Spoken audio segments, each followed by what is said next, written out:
Welcome back to the second chapter of Volumes of Revolution. In this chapter, we will pay close attention to the disk method. So if you remember in the previous section, we saw that filling a region with an infinite number of infinitely thin disks will give us the volume of the solid. The formula that we used, if you remember, was the volume is the integral of pi r squared. In this section, we will generalize the method to several different situations. So what we need to remember here is this. When the shaded region revolves around the x-axis, we can see the little red rectangle spinning and making a small disk. The height of the rectangle corresponds to the radius of the disk. Since the height of the rectangle is actually y high minus y low because it's vertical, it follows that the volume formula will be the integral of y high minus y low all squared dx. If we actually revisit the previous diagram and assign the curve a name and some bounds, so the curve was y is equal to x squared, and it was bounded by the x-axis and the vertical line x is equal to 1, we actually see that the height of the rectangle is y high minus y low, which is x squared minus 0, which is just x squared. And hence, the volume of the solid is given by the integral of pi, open bracket, y high minus y low, close bracket, all squared dx. So we replace y high with x squared, y low with 0, and we get that this is the integral from 0 to 1 of pi times x to the 4. Taking the pi outside and integrating x4, we get pi x5 over 5 between 0 and 1. We apply FTC part 2, and we get pi over 5. Now, it should be pointed out here that we don't really need to be able to visualize the solid itself in order to calculate its volume. All we need is the region in the Cartesian plane. So, just like in the case of area calculation that we covered before, we are not limited to choosing vertical rectangles. When the situation demands it, we can actually make use of horizontal rectangles as well. Consider, for example, the region bounded by the graphs of y is equal to x squared, y is equal to 1, x is equal to 0, limited to the first quadrant. So this region actually corresponds to the figure that I'm showing here. Suppose we are now interested in finding the volume when this region revolves around the y-axis. So if we position our little rectangle vertically, and if we let this rectangle spin around the y-axis, will we actually get a disk?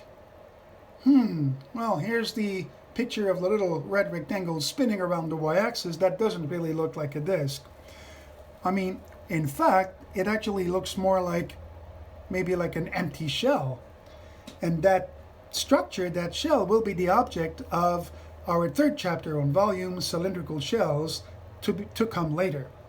So, no disk, that means no volume formula, right? Well, not necessarily. Let's revisit the region, this time positioning the rectangle horizontally. And let us spin that rectangle around the y-axis. We see that now we get actually a full disk. This is a flat disk with a radius of r, but now this time the radius is measured in terms of not y high minus y low anymore, but x right minus x left, giving us the following modified formula for the volume, integral of x right minus x left all square times dy. So, to illustrate, let's take a look at the previously mentioned region revolving around the y-axis. So this time, the rectangle has length of x right, x left, so we want to isolate x from the equation y is equal to x squared. We of course get x is the root of y, positive because we are in the first quadrant. So the volume is the integral of pi multiplied by x right minus x left all squared. X right is root of y, x left is 0. So what do we get here? We get the integral of y dy between 0 and 1 with my constant pi outside. So we get pi y squared over 2 between 0 and 1, FTC part 2, plug in the upper bound, plug in the lower bound, we get pi over 2 unit cube. You may have noticed from the previous examples that when we use the disk method, we always position the rectangle so that it is perpendicular to the axis of rotation. That's an important feature of the disk method. Now let's consider one more example of volumes using disks. This time let's have a region bounded by y is equal to x squared plus 1, y is equal to x squared, x is equal to 0, and x is equal to 2, this time revolving around the x-axis. What we get, just for kicks, is some sort of a trumpet opening with a hollow inside. It's not super important, but it just looks like kind of interesting. So when we position the rectangle in the Cartesian plane, how do we draw it? Vertically or horizontally?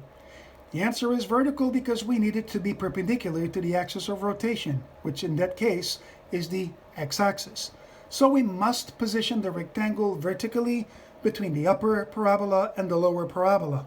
So what is different about this rectangle that actually, from the previous examples, it does not touch the axis of rotation. In fact, when this rectangle spins around the axis of rotation, we will not get a full disk. We'll actually get a disk that has a hollow inside. It's going to have a big hole in the middle.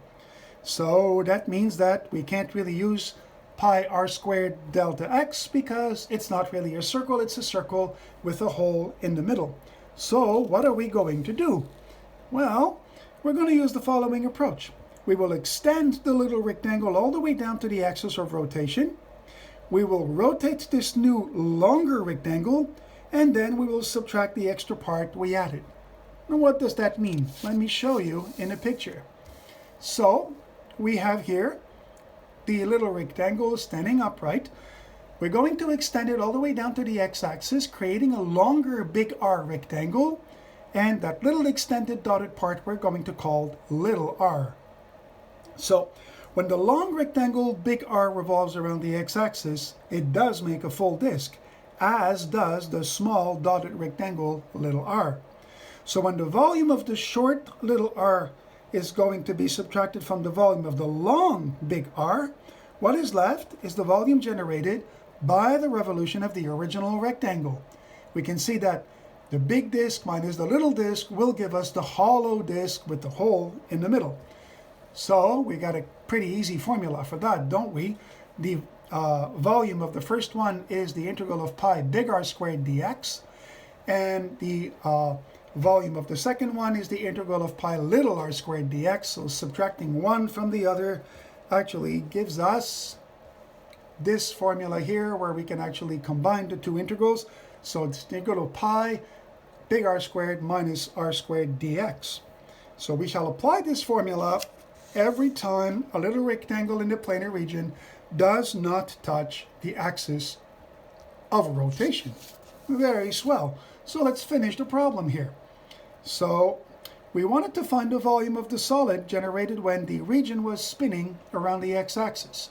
So the big R is going to go from the upper parabola to the x-axis, while the little r is only going to go from the lower parabola to the x-axis. So what does that give us? Since they're vertical, we're going big R is y high minus y low. In that case, the y high is x squared plus 1, and the y low is 0 because we're on the x-axis. The little r is from the lower parabola x squared to the x-axis, so x squared minus 0, just plain x squared. So applying the formula integral of pi big R squared minus little r squared, we actually get the integral from x is equal to 0 to x is equal to 2, pi, open bracket, x squared plus 1 squared minus x squared squared. So we can take out the pi like we usually like to do, expand the brackets, collect the like terms.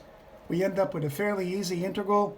So pi outside, integral from 0 to 2x squared plus 1, which if we integrate will give us pi outside 2x cubed plus 3 over 3, plus x between 0 and 2.